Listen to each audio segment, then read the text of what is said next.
Hey guys, it's your girl Monique Lynette. I'm back with another video. This video will be a follow-up to how to find a vendor event. I know we're all in quarantine right now and nobody is doing hosting vendor events and things like that, but I do want you to know what you should have that for when you are done and when we're out of the quarantine, that you have the proper stuff that will help you make a sale, that will help you increase your email list, that will help you be able to connect with your buyers ahead of time and your customers ahead of time. So I just have this quick little checklist. It's going to be a quick video. I am going to throw in some inserts of how my table looked, my first table, I believe my second table, and things like that. My first event was very successful. I was able to go out and actually find customers. So I definitely want to share this information with you guys. I wanted to make this a digital checklist, but I'm not able to figure out how to do it, and I don't want to hold the video up anymore with it. So the first thing you should have is your business cards and business cards holders. You should ask the actual event planner, how many people are they expecting to attend, so that way you know how many business cards. Even though it's 2020, people are still looking for business cards. It's easier, it's faster. Business card and your business card holder, they have clear little business card holders. They were like uber cheap on Amazon. I think it was like a 3-pack for $9.99. That's what I use for mine. Also, you want to have flyers, very important. The flyers are to let people know if you have a special, and also let people know what else you offer. And company t-shirt, you should be wearing your shirt. Nobody else at that event is going to be repping. My company is Mo Lavish, so I make sure when I go to an event, I have on a Mo Lavish t-shirt. 1, I want you to know that I'm serious about my brand. And 2, I want you to ask about it. Oh, what's that? What is Mo Lavish? That's a conversation starter for your company as well, and then it looks more professional. The next thing is your company sign and company stand to display. So Walmart was the gag. Walmart was the plug to where I actually use posters. I ordered their cardboard posters, the posters with cardboard, and I got 2 of those, and then I got the picture frame holders to where I had 2 on each side. Products on the table for display and the products under the table for purchase. Okay, so I put products out for the customer to display, on display. So I take them out the wrapper and I do all that. And they'll come up and people come up and they're touching and they want to see and da-da-da. So just know, take that off your inventory. This is just your display thing, like when you go in Foot Locker or things like that, they have the display shoes. Use those as your display. Your real items that has your wrapper on it that have not been touched, leave those under the table next to you in an organized fashion. You want to make sure they're organized or labeled however you're storing them, to know, okay, if somebody wants lashes, boom, here's the lashes. Somebody wants the bonnet, all right, I got a bonnet. All right, somebody got the hair, which one they want, straight, they want curly, you want to be organized with that. You don't want to be holding up the process trying to find it once they say, okay, I'm gonna purchase. You want to, okay, great, hurry up and get them out. Next thing is a tablecloth and a table runner if you'd like. So I have a black tablecloth that stretches to the actual size of the 6-foot table or 4-foot table. It'll stretch to that, and it actually has a little tucker at the bottom. It makes it look very sleek, glam, like table runner. I brought like a silver glam table runner so that it adds a little sparkle to the table, meaning that I sell beauty products and girly things. Next thing is have your shopping bags. Try to customize them as much as possible. So if you're just starting a business, I wouldn't say go out and spend $200 or $300 on a customized bag that has your logo, that has this, that have that, because all type of things can come up in business. Play for props for your items. So if you have lashes, you might want to have like a step up 1-2, like acrylic display case, or some like a makeup organizer. You can use that as well. I sell makeup as well.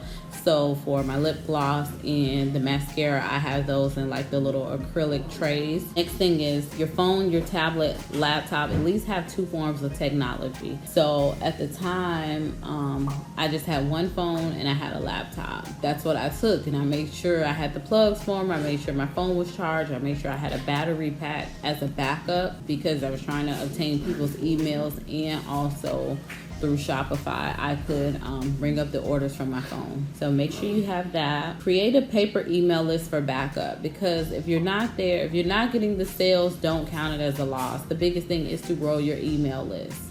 Your email list is your goal. That's your money. That's your value in your business name. So if you've got 200 people on an email list that you can shoot out and say, hey, I just got a new product, check it out, I'm gonna give it to you guys for 10% off, and you see that maybe 100 people opened it, 25 people might buy. That's why your email list is important. At that point, they trust you, they know the company, they know your customer service. It's not cold calling or anything like that. That's why it's important to obtain the email list, even if a person does not purchase from you. Hey, you want to stay in contact? Let me get your email. You get 10% for signing up. You make sure you send them the 10% welcome thing. So I would same thing for an order form. If your phone goes out or your laptop goes out and someone wants to place an order. When I first started, I had to do like pre-orders, pre-sales.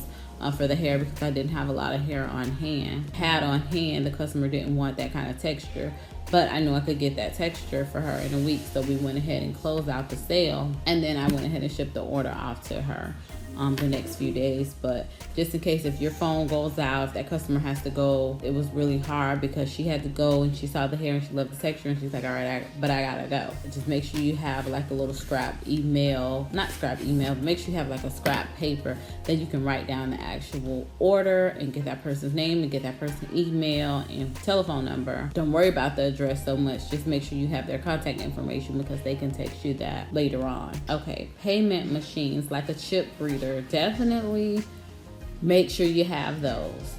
So you got PayPal, you have a Square that has chips that are for free.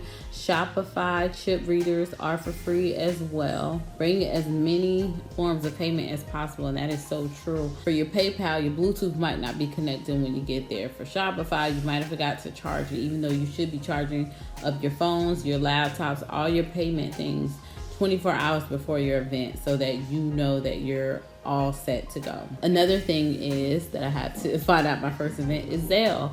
She didn't have PayPal, she didn't have Shopify, she didn't have any of that because she did not trust having her credit cards everywhere, but she was okay with Zelle. So if you're a business owner, you do need to make sure you have Zelle set up. Zelle is the best thing because you do not acquire any fees. Sometimes you lose the money on the sale with the fees, and that's a whole nother thing we'll get into. I'm gonna do a whole nother video on which payment plans work for me with PayPal, Squarespace, and Shopify. So make sure you have your Zelle set up. Cash App is okay. I've been using it so far. I haven't had any issues with Cash App. I did set up one for my business account, so then my Cash App goes over there. Just a little tip to save you a few coins. Don't cash out that day unless you really need to cash out that day. Just go ahead and wait the 1 or 2 days, and that'll save you money, and you don't have to think about it anymore. You just automatically it is in your account. For your phone and your laptop, make sure you have chargers there. Charge your phone, charge your laptop, and then make sure you bring the chargers with you as well to the event. And that's why, like I said in the first video, you are going to ask them, do you have access to electricity? Because that's very important. Signs for your prices. That's the biggest thing. People are going to come up and say, hey, I like this. How much is that? Right now at this point, I have too much on inventory to know what's what at this point.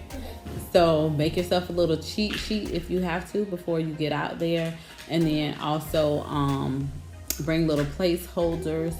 You can bring, my first one, I was real ghetto. I had like my business cards and I forgot all about that. So I just put on the back of my business card, it was just black and it had my logo. So I just wrote like, okay, $8. And then I put the $8 like around whatever it was, which I think it was lashes at the time. The thing is, bring mints or candies for the customers and for yourself.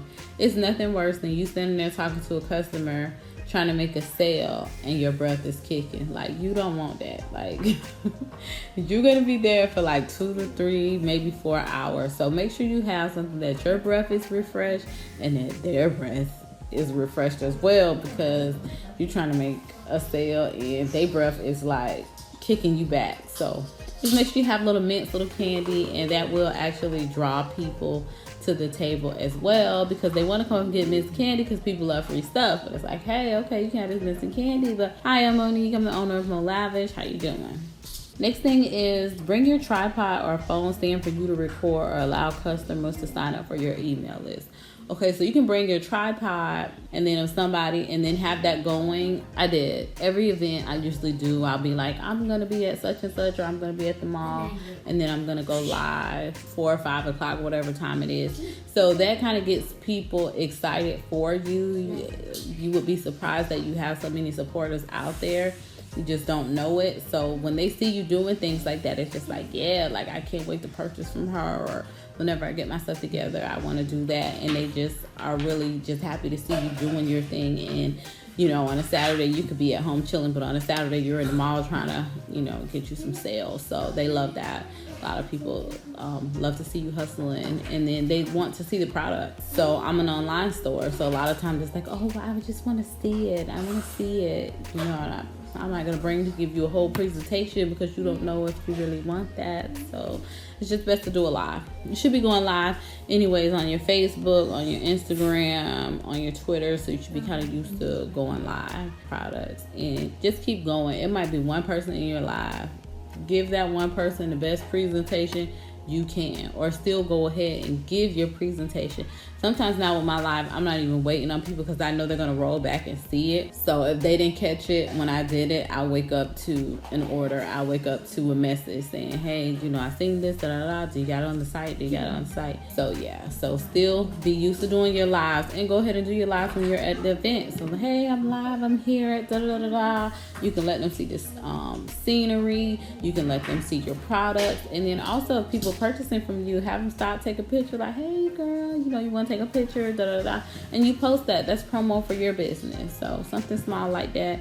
You want to have your tripod there. If it's just you, most of the time it's just me, so I know how to put my tripod on. I'll put the timer on, wait 3 seconds or wait 10 seconds, and boom, you got your picture and they're gone and you're good. So that's everything that you should have for your business, and then show people like your best sellers or something like that.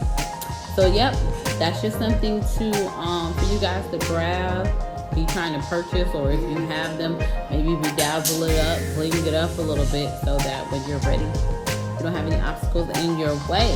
So that is all I have for today, guys. Thank you so much for watching. Please like, please comment, please subscribe. I'm up to 24 subscribers right now. Oh my God, I'm so excited. Last video I was at 14. I just want to thank you guys so much for watching. Thank you guys so much for subscribing. I know you guys like the last review that I gave about Shopify, GoDaddy, and things like that. So I'm definitely going to give you more content and more reviews, and that's where I'll be incorporating the payment system, so that you guys know once you set up your store, now you got your store running, see which payment system works for you and for your customers. Okay, so with that said, thank you so much for watching. It's your girl Monique Lynette. You already know, keep God first and the rest will follow.